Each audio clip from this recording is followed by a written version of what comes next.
Welcome, Excellencies, parliamentarians, and guests.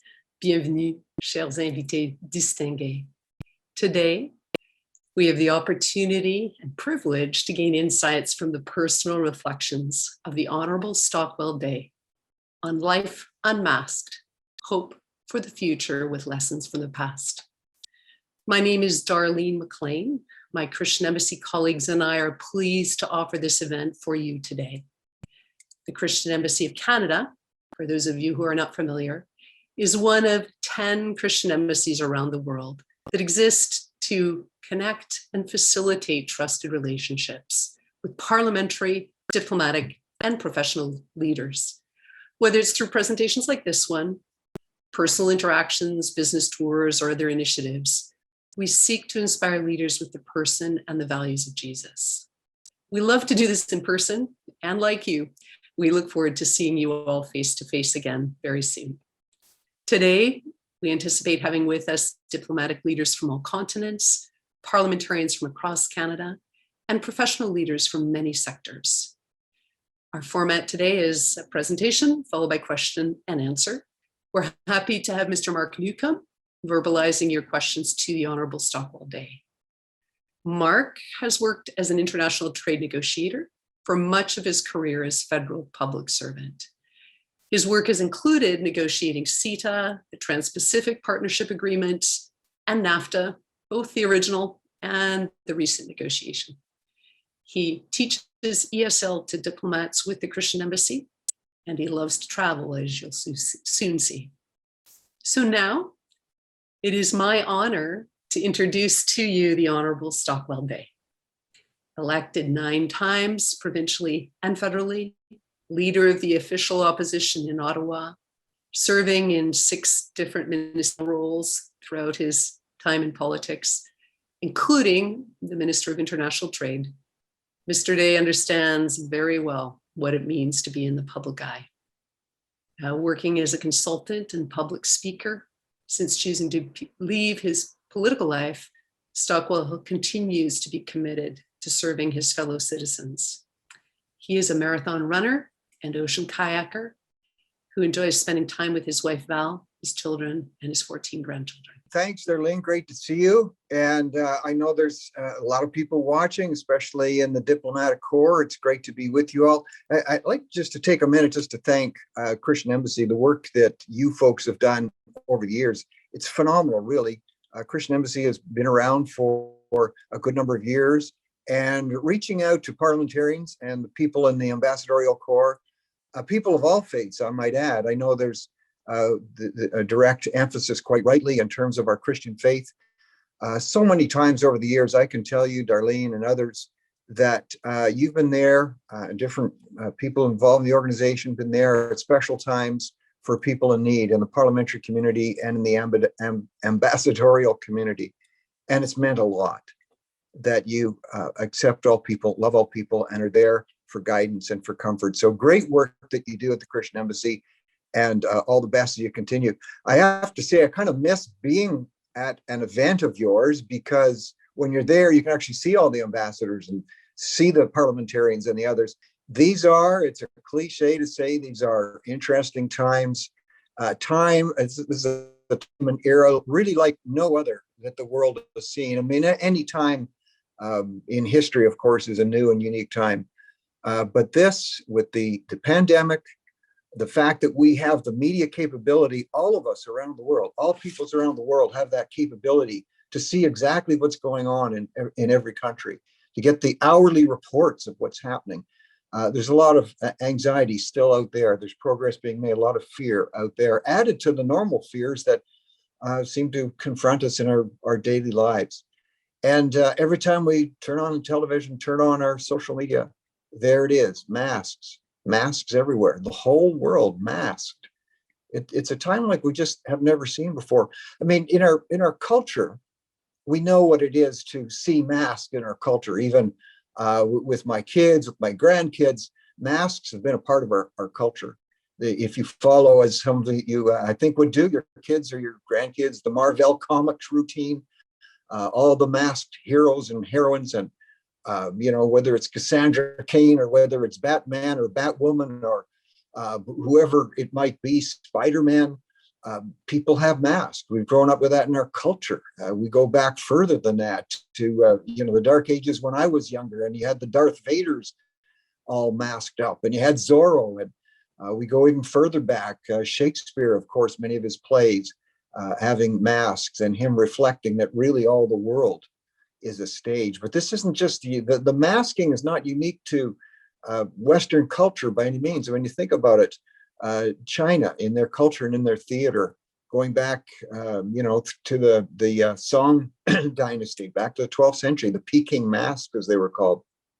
Japan, going back for centuries or decades with the No masks. The Korean culture, back hundreds of years, the Sandai masking plays. African culture, look at how African masks even influenced over a century ago the art of the Western society, Picasso and the Cubist movement, back to what we call North America, or the Northwest First Nations group with their articulating masks. I mean, it just, every culture knows what it is to have masks, and not just masks that cover our faces, but masks, in fact, cover our emotions, that make us realize that even when we're saying and doing things that are meaningful, people still feel the necessity to use a mask over the face.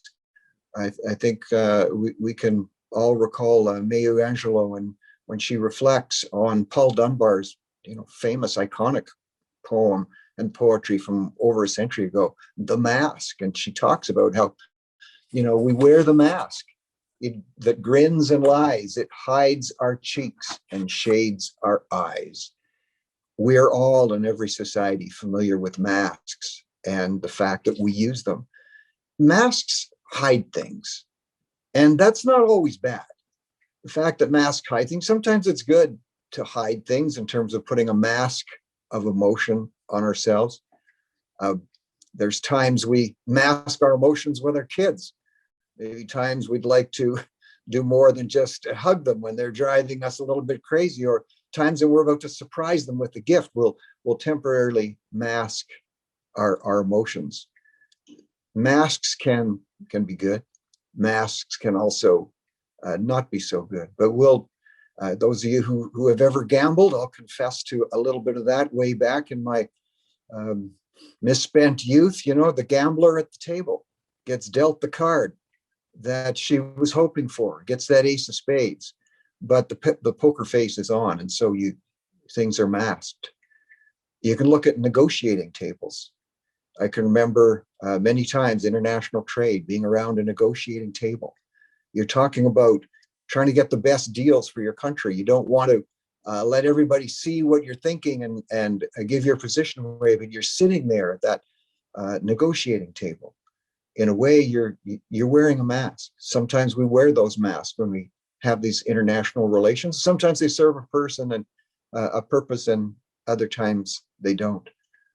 Masks, we know very well masks protect us. They protect us certainly in situations regarding our health.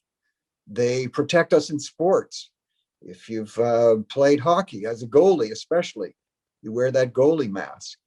If you've been a catcher in baseball, the baseball mask is there, and for the batter, and the batter in the cricket game wears a mask.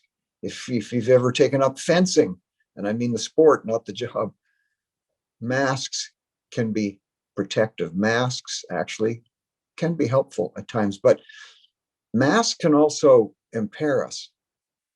They can limit our vision. They can restrict our breathing. I can think of times in my life where I've consciously masked myself in, closed myself in, closed off, put myself at the center, and masked off others, masked off maybe the needs of others or the other possibilities that might be out there.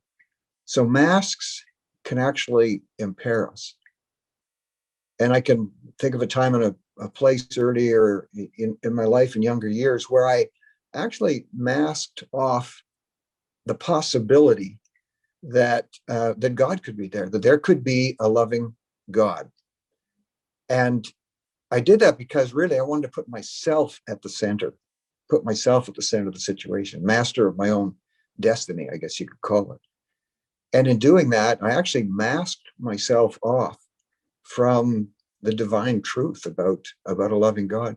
And I can remember at one point in my life where, and this shows the arrogance of a person, and myself in this situation, that the arrogance of a person who puts themselves at the center of the universe. Because actually, I can remember I was on my motorcycle, and I pulled over on the side of the road, and I was at this kind of a cliff, and it looked over a waterway far below. And I remember, and I was contemplating my life as I was thinking about what I was going to be doing next. And I actually had the audacity to sort of stare up at heaven and said, "Hey, look, God, just letting you know, if you're there, like, give me a sign right now, do something in the sky. And if you do, show me a sign, move something around up there right now. And, I'll be your guide."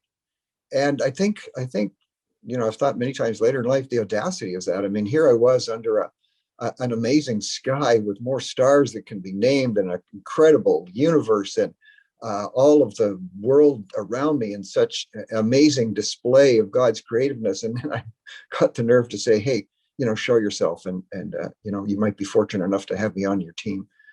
And what I stared up at that night was a starry night, a beautiful night, but no sense at all that if God was there, that I was going to be any part of that. But I'll say, and just to keep it brief, over the next couple of years, in a number of ways, sequentially, circumstances, and also meeting people who really would make this statement that they really believed there was a loving God there, that God, in fact, had gone through an unmasking and revealed true love, true forgiveness, true caring through Christ on earth, and through Christ's resurrection. God had done actually the unmasking, and I was the one that was masking myself to that truth. And it was when I took my mask off and stepped into the center of God's universe rather than my universe, when I took my mask off, that's when I began to be able to move myself out of the center of everything, the center which had driven my selfishness, that had made it hard for me to forgive people, that had made me vindictive, that had made me always want my way and not care so much about other people's ways. Those of you who are ambassadors, and we owe you actually a debt of thanks. The world owes thanks to its ambassadors, because ambassadors are the ones who understand that it's peacemaking and reaching out and trying to understand others, where we really begin to see our fears start to drop away, where we really begin to see that there's a God that we can trust out there. And since that time, early in my life, when I made that decision to move myself out of the center and put God in the center, and I'd love to, say to you, since that time, I've been perfect. I've never said anything wrong. I've never done anything wrong. I've never hurt anybody. I've never done anything I regret. I'd love to be able to say that I'd never said or done anything wrong since then. I'd love to be able to say that, there's every time I should have spoken up, I did speak up, or every time I should have done something, I didn't do something. I'd love to be able to say that. No one person has a perfect record in that regard, but God's record is perfect. God's record of forgiveness is perfect. And that's what began to be revealed to me as I sort of unmasked myself and took myself out of the center of the universe. I began to be more forgiving. I began to be more understanding, not perfectly by any means, but you can have, as I found, you can have a vigorous debate with somebody. You can disagree strongly with somebody, but still appreciate the fact they are a creation of God. They are one of God's people, and they can be and need to be respected, cared for, loved as another human being. That has helped me It helps me deal with my fears. Also helps me deal with others. One of the things I think we've lost in our social contact today and through social media is this ability to disagree with somebody or disagree with the narrative of your own group and do it in a way which still respects the person you're disagreeing with. I haven't always been perfect at that. People have observed that they think in politics, I tried not to come across as vindictive, that I could agree to disagree and still respect the person. Daily, and those of you who are familiar with the process, daily in Parliament, they have something called question period. And as ministers of the Crown or as leader of the opposition, you would respond. And sometimes it gets a little feisty. And I would always be in a bit of dread if I got back to my office after the question period and my assistant said, there's a call from your mother. And my mother, may she rest in peace, she would call from time to time. And I would dread that call because after question period, because it would usually go something like this, she would say, why were you rude to that nice man? And I would sort of say, Mom, I wasn't being rude. By the way, that was not a nice man. But that wouldn't cut it. I find in life you constantly have to ask for God's help, for his love, wisdom, understanding. There's kind of a social contract in almost in a spiritual way that's made. Most of us would be familiar, whether we're people of faith or not, with something called the Lord's Prayer. And in that prayer, we say, forgive me. We say this to God, forgive me and forgive my trespasses as I forgive others. Wow, that's a tall order. Because if we believe, as I do, that someday, talk about taking the mask off, there will actually be a face-to-face encounter with our Creator. No masks at all. And I've been living under this deal, struck this deal that I get to be forgiven as long as, in the same way that I've forgiven others, then people who may have hurt me or crossed me up, I want to forgive them totally. And that's what brings peace to my heart. That's what helps me with the fears of the future, that we have a God who loves and cares for us. I don't know where COVID's going to go, and we don't know where it's going to go, but to be able to call on God and to have that peace that comes with knowing God really makes the difference and helps me take that mask off. So I want to thank you for your time today and the fact that you've been willing to listen. Some of you would share these beliefs. Some of you, I know, do not. And I just invite you to think on these things and maybe do, if you haven't done this as I did many, many years ago, looked up to heaven one day and said, hey, if you're there, then show me. If anybody asks that prayer, in my experience, and talking with so many people through the years, whenever you put that prayer out there, watch what'll happen. And you may be part of that group that knows what it is to take off the mask and meet the unmasked God. Thanks for your time. Thanks for all you do to make the world a better place. Thank you, Stockwell. With some great thoughts and for sharing some unique perspectives through your life and the unmasking. I particularly enjoyed the concept that God unmasked himself to us. Yeah, we have some questions, Stockwell, that I want to share with you. I trust in answering these questions. You don't get a call. In your time of representing Canada internationally, what times stand out as having been a time when taking the mask off and sharing openly and honestly actually advanced the cause of relationship rather than hindering it? Over the years in discussions with other leaders and even world leaders, there's things that sometimes people request be kept in confidence. And so I want to honor and respect those discussions. I do find here's something interesting.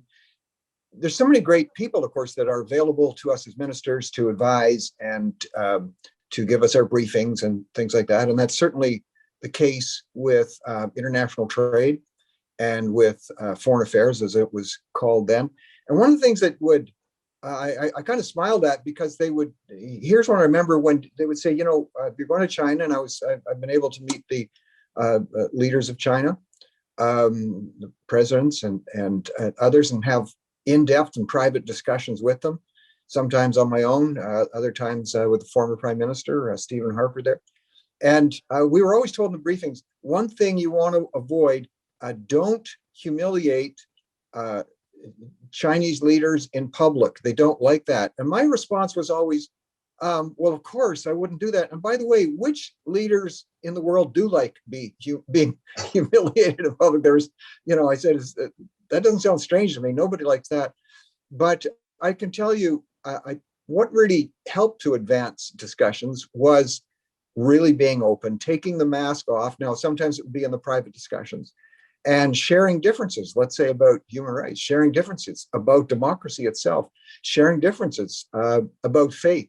I've been in settings, in societies, not just Chinese, not just communist-based governments, but other types of governments, which take a firm stand related to religion or Christianity specifically.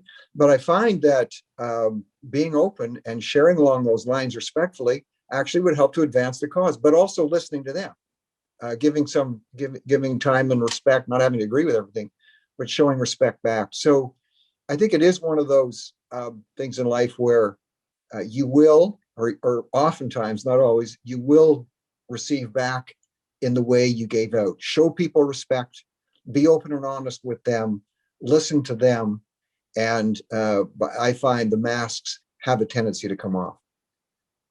All right, well, here's another related question that follows nicely from that, Stockwell. How has the example of Jesus as a mediator affected your own negotiations, especially with a difficult opponent? One time in a country with leaders that I would say, I think it's fair to say, their country did not even permit, at least publicly, let's say, expressions of other beliefs, even Christian beliefs. And meeting with those leaders and sharing with them again the truth, and because the question was specifically related to Jesus himself. You recall when Jesus was asked the question, it was about government, and it was really about the division between church and state. And he held up the coin in that famous exchange, for those who may not be aware of it, because the question was, do you give your allegiance to government or do you give your allegiance to God? And he held up a coin and showed both sides of it. One side showed there was the leader, the political leader, the head of state. And he gave that acknowledgement, saying, there is a place for government. There is a place for leadership in politics. And being willing to acknowledge that in this particular case with these other leaders, and I was able to actually bring up the whole issue of religious freedom in a country in which they did not allow it. But I did it by saying, I recognize your concerns, and recognize that you may feel that there would be groups who would actually threaten your society itself. And so recognizing what the concern is, showing some respect for it, not acknowledging necessarily whether it's right or wrong. I was actually, so I took that. I sort of remember having the picture in my mind of Jesus saying, you know what, there is a place for government, a place where government should be respected. But of course, there's a place for God. So examples like that help me to think through situations like that. Two questions built in. What made you unmask yourself before God? And ultimately, what convinced you that faith in Jesus is a credible alternative, that the Christian faith is true? Well, those are great questions. They form some of the central questions to life itself. I mean, when I was wrestling with these things in my own mind, after school and university years, there were a number of things that affected my thinking. There was just the reality that I had dismissed, or let's say masked myself from the truth. For instance, that even the Bible was true. I was willing to say maybe I'm ignorant in some of these areas. Because I remember talking with somebody who was a learned scholar and intellectual, Christian based. And I said, listen, I want to respect you, but I don't even know how you can believe in a book that was written by some king. And, I think he talked about a mask. I think he tried not to laugh at that point. I saw a little smile on his face. And he said, what do you mean? And I said, well, you believe in this book that was written by this king named James. And then he did sort of smile benevolently. And he said, there is a translation of the scriptures that was authorized at one time by King James in England, but he didn't write it. And that, for me, began a study of actually where the Bible came from, where the scriptures came from, and the Dead Sea Scrolls, and the credibility. I can remember being in a wonderful historical place in Paris, and I believe it's called I could get it wrong, but the Islamic Institute, I believe. And in there, among their artifacts, were some of the original translations of the New Testament, for instance. To see some of those going back that many years, all these type of things add up to the fact that you can put reliability. So I was sort of, saying my intellect had to be satisfied. Pridefully, I would say that. But then there was the personal side too. I began to just meet more and more people who talked this phrase that sounded a little silly to me, to be honest with you, at the time. Talked about knowing God, knowing Jesus Christ. And I had to reflect that, since the time of Christ, if you reflect on the number of people who say, the quote, they know him or have met him, which is a pretty outlandish claim on its face, unmasked. That's billions of people who either lied about it or they're telling the truth. So it wasn't just the scriptures themselves, the historicity of Jesus, the fact that people talked about actually knowing him on a day-to-day basis. These were all things that began to, in my own heart and mind, add up to the fact that there's a pretty good chance that all of this stuff was real. Thanks, Stockwell. Here's another one. In life and in work in particular, we are asked to play different roles. Can you speak to the difference between roles we play and masks we wear? That's a good question, because I would often be asked, sometimes by people of other faiths, maybe Christians or Muslims, but people of faith, and they would say, do you not, being in politics, do you not compromise your faith because you can't agree with every single position that your government has ever put forward? And I say, no, I don't. But when you go into politics, it's kind of like, at least this is a trade-off that I made. I realized I wanted to be always sure I would have my say on an issue. I want to be able to listen to issues, but I want to be able to have my say. And then in politics, whether it's a caucus meeting or a cabinet meeting, when the question is over, the discussion's over, you take a vote, and what you decide, you go on it.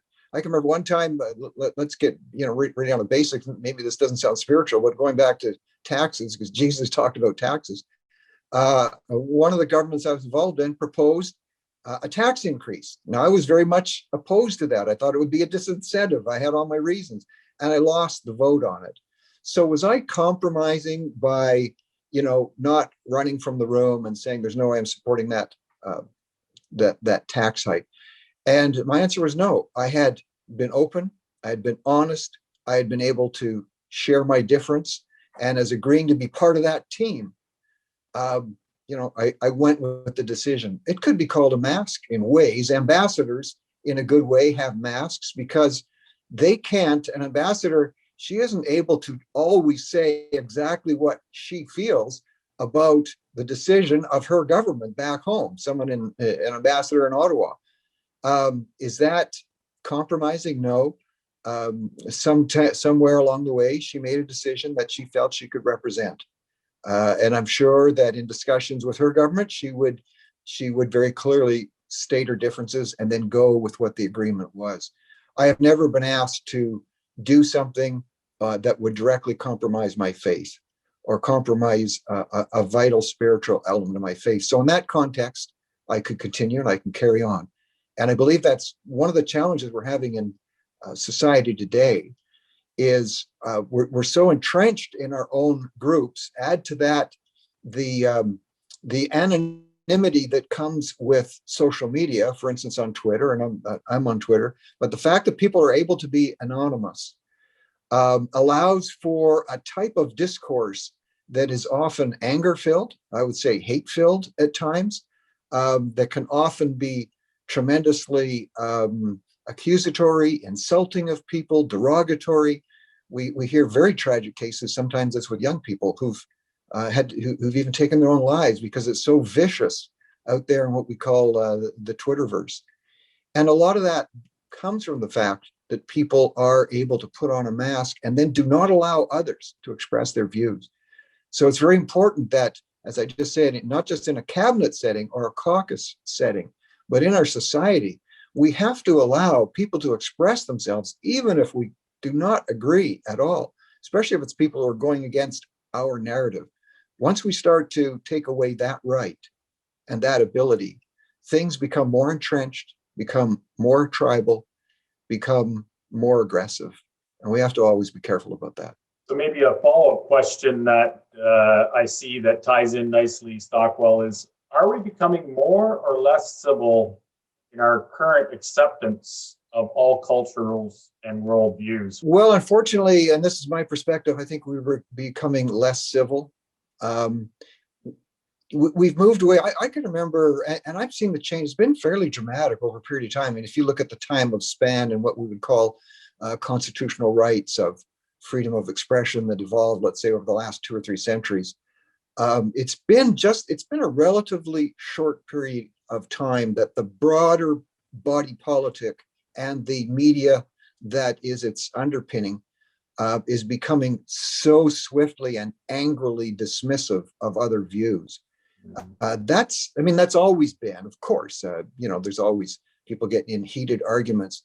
It is much more pronounced over these last few years. I can remember when I first got into politics, I can remember sitting around and talking with people of other faiths. I can remember a great discussion with a Muslim friend of mine, and I can remember, I can recall not that many years ago with a Jewish rabbi, and him saying, we disagree on who the Messiah is, and I said, yes, Rabbi, we do, but no animosity between us on that point, and yet that's a central point of both of our faiths, and here we disagree on who the Messiah is. But we shake hands when our discussion's over. Actually, he concluded the discussion quite nicely. He said, well, I believe, he was an Orthodox Jew. He said, I believe Messiah is returning. And when Messiah returns, Messiah will tell us who is right and who's wrong. And I said, I'm good with that. But that's becoming more and more rare. The ability to disagree, even on key and central tenets of our life perspectives, is greatly and gravely, and I say gravely, diminished. When we disagree with somebody, we can do it in a way which says, look, I completely respect that that's your point of view. I don't agree with it, and here's why. We should be able to say that without canceling each other out, without going to war, either verbally or other ways. And we are becoming less civil. Whenever we allow less full and free expression, we become more tribal and less civil. So last question. Do you feel that emotional intelligence can be a useful component of national and international diplomacy? If so, how and why? That is such an important point, and I say emphatically yes. And if I can go back actually to the words of Jesus, because he talked about the possibility that we can know God, we can take off our mask and know God completely. But he talked about, he said, with your mind and with your heart. So there's a combination there. That's true emotional intelligence. That's reasoning from the heart. That's also based on fact and based on reality and based on the mind. If you just win a debate based on harsh fact and have no empathy I can have empathy for somebody's position without agreeing, but to show empathy to somebody is saying to that person, That's signaling that you think they are a person of worth, that you think they're a person of value.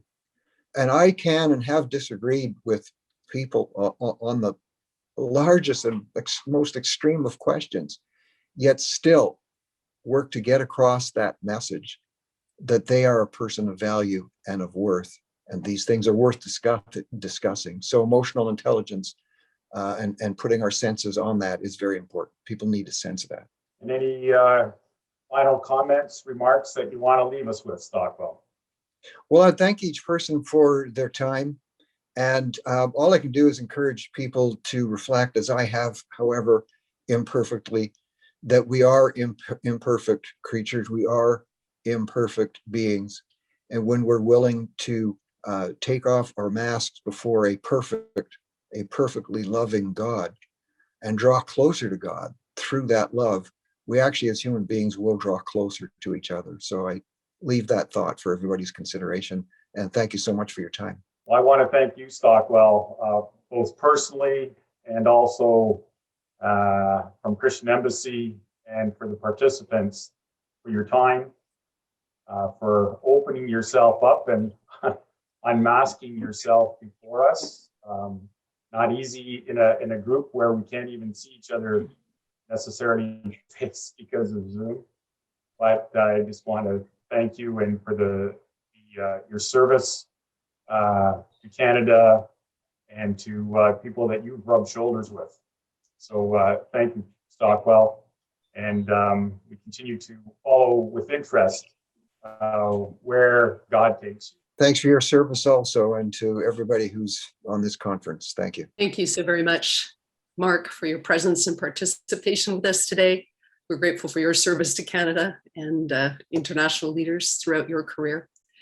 And Stockwell, yes, very grateful for the many insights you shared with us and the time that you've invested to be with us today. I want to give you a very special opportunity, and that's to hear how you can encourage and bless our federal, political, judicial, and military leaders. So I want to invite MP Kathy Wagenthal, MP for Yorkton, Melville, Saskatchewan, and chair of the National Prayer Breakfast, to tell you about this event that will be open to the public next Thursday. So Kathy, please. Well, thank you so much, Darlene, and excellencies, parliamentarians, and distinguished guests. It's a real privilege to be here with you today. And I thank the Christian Embassy for the amazing work they do for myself, even individually as a parliamentarian, and for these opportunities to come and hear people like the Honourable Stockwell Day share with us. Really amazing. I am the chair of the National Prayer Breakfast, and I just want to take this opportunity that Darlene has given me to invite you to be part of our 2021 National Prayer Breakfast for Canada. And of course, it will be on Zoom. I'm very much hoping that my 4 years of serving will once again be on the Hill. I think it's very important that we be there in person as well. But for now, we are on Zoom and reaching out across the nation. It will take place this coming Thursday on May 27th. And the program will be released at 8 a.m. Eastern Time for you to take part either by Facebook or by YouTube. And you can go to 2021 nationalprayerbreakfastcanada.ca and all the details will be there. We'd love you to register. There's no cost, but it gives us an opportunity to know who's attending. And the focus of the breakfast, of course, is on our certain hope. And in the midst of everything going on across Canada and the world, not just COVID, but certainly COVID as well, we are thrilled to be taking this opportunity to really focus on the ultimate hope that we have in Christ and celebrating right through his birth, life, his death, resurrection, and eventual coming again through scripture and beautiful worship and opportunities to hear from one of our own parliamentarians share on those topics. So our scripture that is our theme is Hebrews 6:19, and it says, "We have this hope as an anchor for the soul, firm and secure." So I hope you're able to participate. It's certainly available after that time as well, throughout the day and throughout the months ahead. So next day at 8 a.m. Eastern Time, welcome to the National Prayer Breakfast of Canada. Thank you so very much, Kathy. Kathy's done a brilliant job giving leadership these past 2 years. and that you won't be disappointed if you have opportunity to join. I and the Christian Embassy team, we do thank you for your participation. We are committed to supporting and inspiring you in your leadership roles. And we trust that what you've heard today is beneficial and helps you and I to experience life unmasked. For other inspirational messages, resources, please consult our website, www.christianembassy.ca. Que Dieu vous bénisse, God bless you, and all that you do. Have a wonderful day.